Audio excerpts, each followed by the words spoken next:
There's conversation going on right now about Coach Davis being on the hot seat this season. Absolutely not. I've got zero time for that. You are Locked On Tar Heels, your daily podcast on the UNC Tar Heels, part of the Locked On Podcast Network, your team every day. Hey there, it's Monday, August 21st, 2023. First day of school for my family. Anybody else out there sending their kids off to school today? Yeah, Schade family, that's what's happening. Hey, I want to welcome you into the Locked On Tar Heels podcast, the only daily Tar Heels show out there. I'm your host, Isaac Schade, and I want to thank you for joining us for today's episode to get your first listen or watch. Today's episode is brought to you by LinkedIn. These days, every new potential hire can feel like a high-stakes wager for your small business. That's why LinkedIn Jobs helps you find the right people for your team faster and for free. Post your job for free right now at linkedin.com/lockedoncollege. Terms and conditions apply.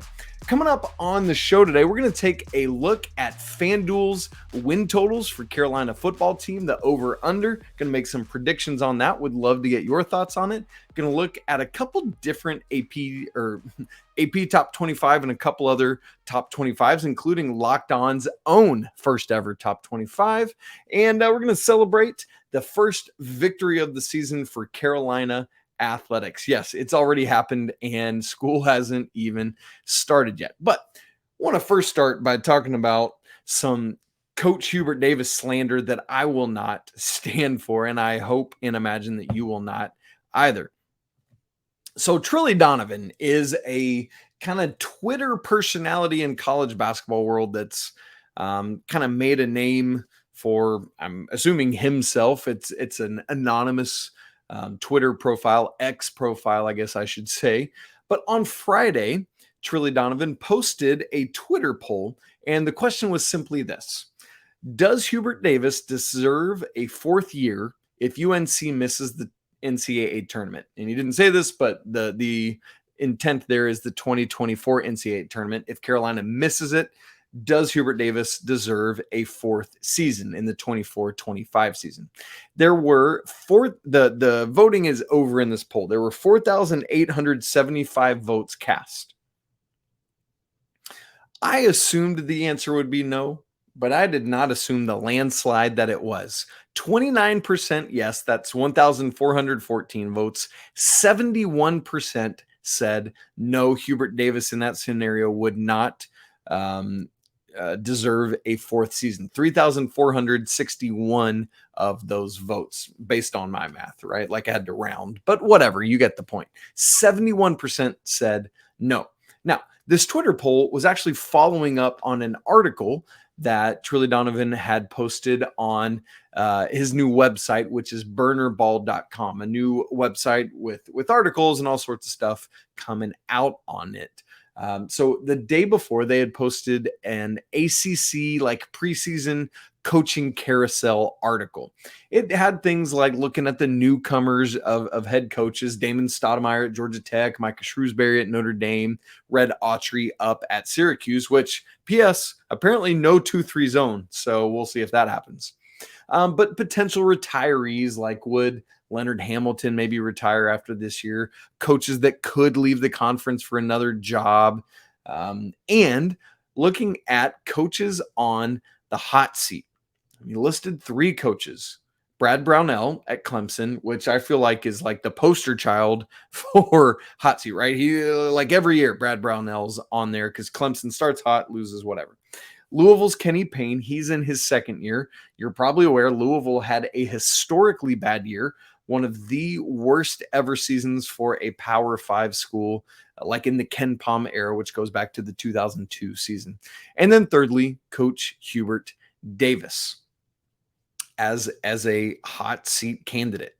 Right off the top, I firmly denounce both of these things, and I want to talk about why. And you might disagree with me. Great. You're more than welcome to, but I'm not about it, and I want to tell you why. So first off, like having these 3 guys, Brad Brownell, Kenny Payne, Hubert Davis, I think people might lump in Kenny Payne and Hubert Davis together. It was Kenny Payne's first season at Louisville. They were really bad, but he, coming back to Louisville, being there. And a lot of people have said, like, in this day and age where you can build through the transfer portal and things like that, there's no reason you shouldn't be able to build a team immediately. And I get it. Like, Louisville was just awful. And, things aren't, they're looking betterish, but they just lost Trenton Flowers, an incoming freshman, to Australia, and going to have some struggles there. I do not think we should be lumping these two guys together. I know that Hubert Davis hasn't, flown out of the gate with two awesome regular seasons. Obviously, there was the postseason run in his first year. But there is a big difference to me in, quote unquote, just barely missing the NCAA tournament last year, like North Carolina did. And trust me, they did just barely miss the tournament. And I'm not speculating on that. I'm telling you that from selection committee members who have told it to me in confidence. I can't say who or anything like that, and a big difference between that, just barely missing the tournament, and one of the most atrocious seasons in Louisville or Power Conference history, which is what Kenny Payne had at Louisville. Hubert Davis did not have that. It's just simply underperforming to North Carolina standards. There's a huge gap from what North Carolina did last year down to what Louisville did, and a much smaller gap from what North Carolina did up to typical North Carolina standards. Now, I get it. It's been a stretch of North Carolina not meeting North Carolina standards going back to the last 2 years of Coach Williams' tenure. And so I hear that. But for me, like, I bemoan the loss of a time when coaches had more of an opportunity to grow into things. Think about it within our own family. And this has been famously noted time and time again. Coach Dean Smith needed multiple years to get things really going for the Tar Heels, to get things figured out. That just simply wouldn't have been allowed in this day and age. I would have, I would like to think I would have allowed it. I guess you don't know the pressure you're under as an AD, maybe not in this day and age. But had that happened, we would have been deprived. We would have missed out on one of the greatest college basketball coaches in the history of the game if that had happened to Coach Smith. And we can talk about multiple other instances of the same thing. I do not believe that Coach Davis should be in any kind of hot seat conversation right now. Now, if this year goes horribly awry, okay, we can begin to have a conversation, but I'm not ready for it yet. Here's 4 factors for me in why I don't agree with this hot seat conversation. Number 1, inexperience. Bubba Cunningham, the athletic director, knew when he hired Hubert Davis that he was getting an inexperienced basketball coach. He was somebody that knew the game well, knew how college basketball works, like playing the game because of working at ESPN, had some coaching experience because of the JV squad, but was going to be a growth project. I don't believe Bubba Cunningham would have hired Hubert Davis if he expected it to be running all smooth 2-3 years in. There's going to be road bumps, and he's going to have to get things figured out. Now, you don't get forever. I'm not saying that, but no hot seat in year 3. No. Now, number 2 factor for why I think this conversation is silly. The 2024 class, plus Elliot Cadeau, which was originally part of that, I'm of the mindset that unless this year, once again, is an unmitigated disaster, Coach Davis will have an opportunity to lead to coach what is right now the number 1 class in all of America. Now, that could change as other schools add guys, and especially because North Carolina doesn't have Cadeau in that class anymore. But I really see North Carolina giving Coach Davis an opportunity to coach that class. Number 3 factor in this conversation, the one-time transfer portal, COVID, eligibility, NIL, all of that is coming to life and fruition right as Coach Davis takes over this program. It is something that every program around the country is trying to figure out, but it means also that roster instability is at an all-time high right now. And so you almost, like, can you create a program? That's what I'm trying to continue to reconcile in my own head. Is that possible anymore? I don't know. And then the 4th factor I want to mention in this, Once again, Coach Williams' last 2 years were not so great. So it's not like Coach Williams had handed off the program in a typical Carolina state to Coach Davis, and then things haven't gone as well because of that. Coach Davis has essentially kept things going as they were in the last 2 years of Coach Williams' tenure. I hate to have to say that, but it's very true. And so Coach Davis is still working to get things turned around from what was given to him. And I think there's part of that in this conversation as well. Now, again, hear me say, he should not get forever. No one should. But more than talking about hot seat in year 3, given all these factors that we're looking at. And here's another question I want to ask too. The article makes light of the fact of North Carolina being the first preseason number 1 to ever miss the NCAA tournament in the modern era. But in retrospect, were the Tar Heels really deserving of being the preseason number 1 last year? Or was it just based on, 2 months at the end of the prior season and guys just figuring it out? I'd say no. I think it was a result of what Carolina did down the stretch. In retrospect, and I know you can always look at hindsight and do this, but I don't know that the Tar Heels were deserving of being preseason number 1 last year. And I don't like to say that, but I think I need to. And so while I have talked about that too, first team to ever do it, like I don't know that the voters got that one right. End of the day, here we go. Even if the Heels miss the 2024 NCAA tournament, Coach Davis, in my opinion, should get another year. But in that scenario, yes, then the next year, 2024-25, that's a hot seat conversation. I am willingly ready to admit that, but not yet, not now. Got to get another year. Got to see what happens. And all that said, I think this conversation doesn't even matter because I fully and firmly believe, and looking at this as unbiasedly as I can, that Carolina will be back in the NCAA tournament this season and back to a good and better seed than they've had in recent years. Well, FanDuel has put out win totals for football teams. Carolina's sitting at 8.5. You going over or you going under? I'll give you my thoughts on it in just a second. But before we do that, I need to tell you that today's episode is brought to you by LinkedIn. These days, every new potential hire can feel like a high-stakes wager for your small business. You want to be 100% certain that you have access to the best qualified candidates available. That's why you got to check out LinkedIn Jobs, who helps you find the right people for your team faster and for free. Beyond that, it's super easy to create a free job post, and then you just add the purple hashtag hiring frame around your profile to spread the word that you're hiring. And then you use tools like screening questions to make it easy to focus on the candidates that have just the right skill set and experience so that you can quickly prioritize who you'd like to interview and then ultimately hire. Let's be honest, the right team member can have a measurable and positive impact on your business. This is why small businesses rate LinkedIn Jobs number 1 in delivering quality hires versus the leading competitors. LinkedIn Jobs helps you find the qualified candidates you want to talk to faster. So post your job for free right now at linkedin.com/lockedoncollege. Once again, that's linkedin.com/lockedoncollege to post your job for free. Terms and conditions apply. Folks, thanks for making Locked On Tar Heels your first listen or watch of the day. You everydayers, as always, it's so great to have you here with us today. Folks, we are 1 week away from it being game week. Like, what? How is that a real thing? I don't know, but it is.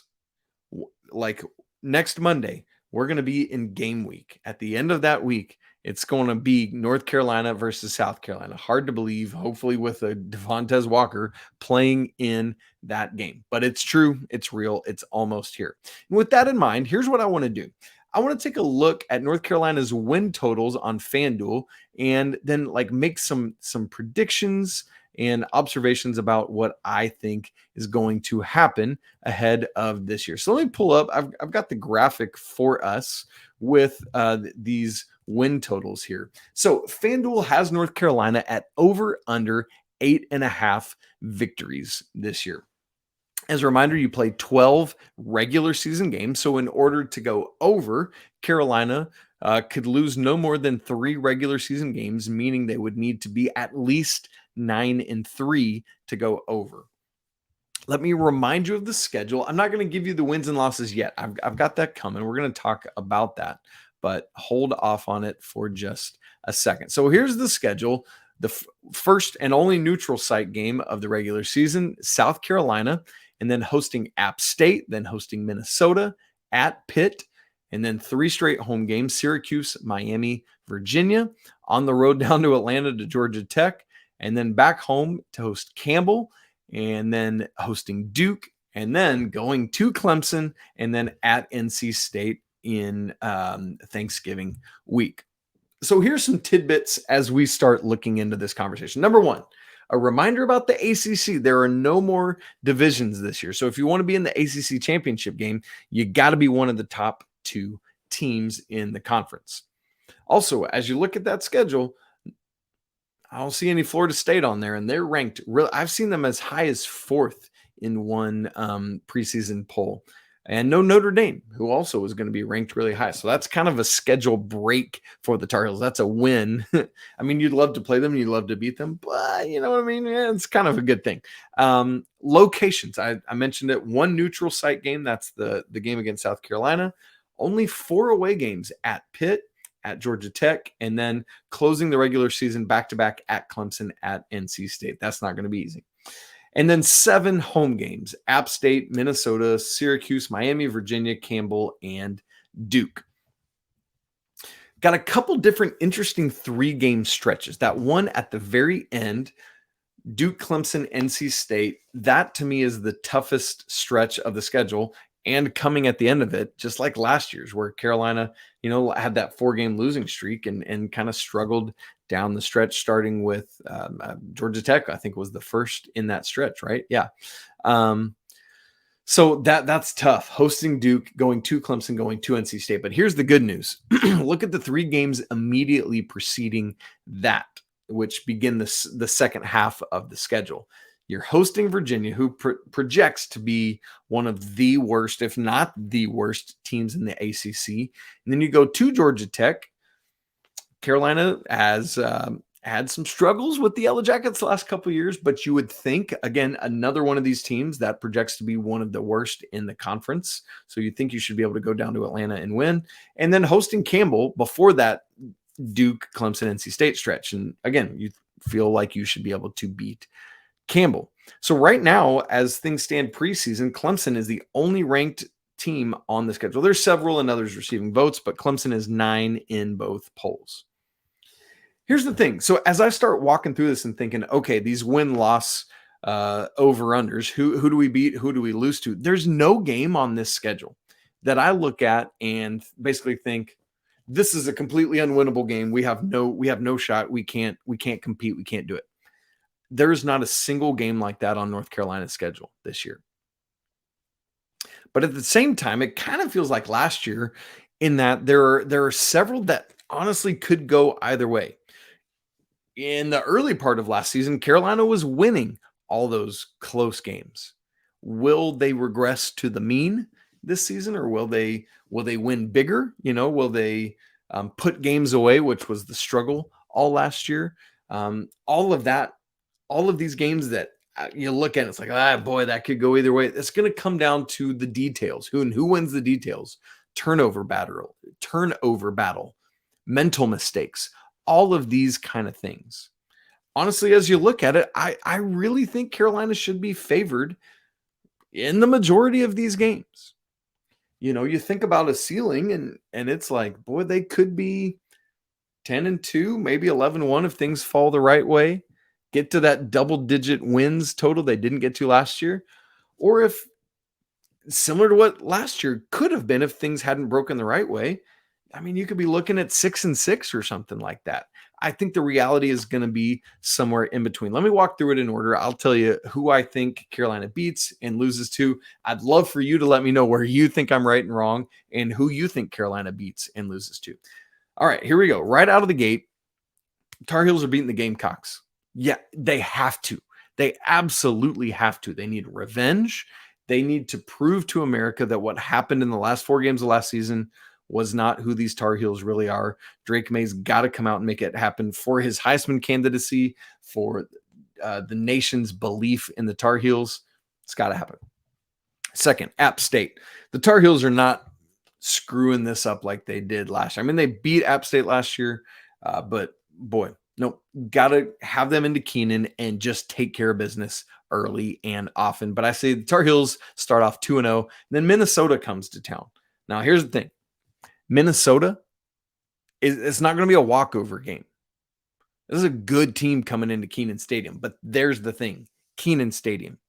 Folks, Tar Heel Nation has to be in there loud and going for Carolina hosting the Golden Gophers. Show them what the Tar Heels can be, and let's get this victory, which I believe they can do. 3-0 start to the season. But Carolina then heads on the road to Pitt, and I think that's where they take their first step back. Now, Pitt, I expect to be middle of the road in the ACC this year, but just that first road game, I think the Tar Heels are going to struggle a little bit. That's where I've got the first loss of the season. Then Carolina comes home, hosts Syracuse, should be able to take care of that, and then in comes Miami. Now, Miami is irked, ticked, really mad at the Tar Heels, and I think this is where they get some payback, give the Tar Heels some comeuppance, and the Hurricanes come into Kenan. I have them knocking off the Tar Heels. But then that 3-game stretch I talked about that should be better, hosting Virginia, at Georgia Tech, hosting Campbell. I got Carolina going 3-0 in that stretch, and then here it comes. The critical, pivotal stretch of the season versus Duke, at Clemson, at NC State. I'm going to put the Tar Heels winning 2 of these games. I think you'd be happy to win. I mean, obviously, you'd love to win all 3 of them, and you'd be really pleased winning 2. I think people would say, if you could go 1-2 in this and have only lost 1 game before that, finish the regular season 10-2, you'd feel good about it. I have the Tar Heels going 2-1 in this stretch. Holding serve against Duke at home, which again is no knockoff. Mike Elko's got that team looking really good.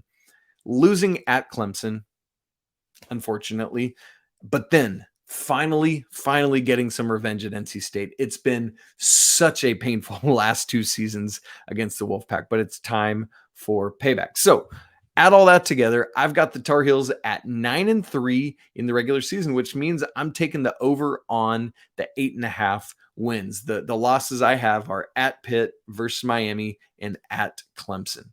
So I hope that I would love to be wrong in that Carolina does better, but I hope that I'm right in that Carolina has another really strong regular season, right? Like, I know when you look at the individuals and it's like, I don't think we should lose at Pitt. I don't think we should lose to Miami at home.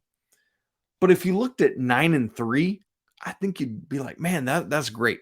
But here's what I think this is where Carolina does it, is that they go and win their bowl game and get to that double-digit win total that they couldn't achieve last year.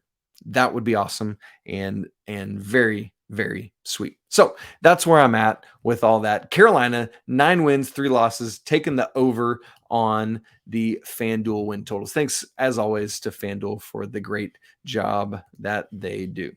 All right, folks, coming up in just a second, we want to look at some top 25s, where Carolina falls in those and if that's the right spot for them, plus the first varsity sports win of this academic year for North Carolina. We're going to talk about all of that in just a second. All right, we're here on Locked On Tar Heels today. Several top 25 ranks are in the works. We've already talked about the coaches poll, where the Tar Heels are 20th. The AP poll has come out, the preseason poll. We haven't talked about it, but the Tar Heels are 21st, so right in that same range. Pro Football Focus, PFF, has put out their stuff, and they've got Tar Heels 25th, so just right there in that top 25, but in the 20s, as you would expect. But here's where the Tar Heels are that you might not have expected them. The highest I have seen Carolina is right here on Locked On. All the college hosts did a vote. This is the first time we've done a Locked On top 25, and here are the preseason rankings. The Tar Heels come in at 17th. How about them apples? I legitimately have not seen the Tar Heels that high. I was even joking with my fellow college hosts on Locked On, like, hey, y'all believe in the Tar Heels more than anybody else in America, apparently, because Carolina's sitting there in the teens. As you go through it, there are a couple other ACC schools in play here. Clemson at 8, Florida State at 9, Notre Dame-ish ACC school, and obviously not in football, but in other things. They're 14th in this poll. For those of you watching on YouTube, you can see the graphic of all 25 teams there. Once again, no other outside of Clemson, no other of Carolina's opponents showing up in this top 25 either. There's no Minnesota, no South Carolina in here, and no other ACC teams that are on the schedule either. So what's interesting to me about this, as I read, like when I read the team capsules on these various things, it all comes down to one thing: Carolina's ranking. Say it with me. Carolina is ranked where they are because of a certain player, and his name is Drake May. Every capsule I've read about the Tar Heels says, I have the Tar Heels here because of Drake May. Drake May, Drake May, Drake May. And for legitimate reason. But I think people are undervaluing how Coach Brown has refilled some of the positions they lost. Now, yes, there are a ton of question marks. Defense, once again, offensive line. Tez Walker, is he going to be available? I don't have any question marks with the tight ends. Feel good there. I don't have any question marks with Drake May. Feel good there. Running backs, I feel like Carolina is going to get somebody figured out, right? But we don't know who that's going to be yet. And in fact, recently there's been a couple running backs shifting position. Sounds like, like Petaway maybe going to slot receiver. Sounds like DJ Jones might be going to the other side of the ball to play in the secondary somewhere. So anyway, we'll see what comes out of the running back room, whether it's Omarion Hampton or who. But all that to say, I think this feels like about the right range for Carolina, late teens to somewhere in the 20s. And then you got to prove it, right? This is why I was saying you got to beat South Carolina. You got to beat App State soundly. You have to bring in Minnesota and just knock them off, not give any hope to those Golden Gophers coming in. So we'll see what happens, but that's where Carolina is right now on things. Now, as school's getting back in session for everybody, we are getting into some exhibitions have been going on for soccer, for field hockey, volleyball. We're getting into all of that. But last Thursday, we had our first intercollegiate action of the academic year, and that was the women's soccer team who traveled to Penn State, who's ranked number 10 in the nation. The Tar Heels are second, but anytime it's hard to go to a team's true road game in the non-conference schedule. Tar Heels and Penn State tied 0-0. Nobody scored a single goal. So there was that. But then on Sunday, Carolina hosted Cal coming in, and the Tar Heels get out with a 3-1 victory. As RL Bynum said on Twitter, this is pretty funny. RL, good call, bro. Hopefully this is not a future ACC matchup. I was chuckling about that one with Carolina and California playing. But Carolina scores. Avery Patterson scored less than 3 minutes into the match. Get another one just about 5 minutes before halftime, and then a final goal just after like a minute into the second half for the final 3-1 tally. Cal scored in the first half and then never again. Pretty cool stuff. Both the second and third goal both came from freshmen. Melina Rabimbas, who is a true freshman from New Jersey, and then Olivia Thomas. And so great to see the freshmen contributing right away.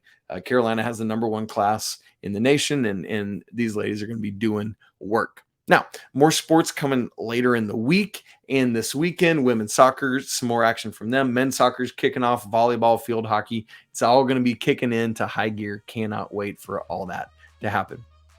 Got a great week of shows coming up for you. Everydayers, I know you're going to be here with us, but if you're not an everydayer, you're a visitor to the show, welcome in. Glad you're here. But coming up Wednesday, Coach Pat Kilby and I are going to be talking about RJ Davis. That'll be our player preview. You folks loved Coach Robinson being on the show last week. And so, man, he's going to start coming on more consistently. Really excited about that. So make sure you are here for this week of shows. Follow the show, by the way, on Twitter at Locked On Heels. Follow me at Isaac Schade. You can email the show, lockedontarheels@gmail.com. Always love going ahead and getting your thoughts and questions and submissions in there. Don't forget to subscribe to the show on audio and video format. Smash the like button to let us know you're here. And we'd love to hear your comments, especially about Coach Davis. I want to know where you're at on that whole conversation. Hey, thanks so much for spending part of your Monday hanging out, talking Carolina sports with me. It's always a great day to be a Tar Heel. We'll talk again tomorrow. But until then, peace.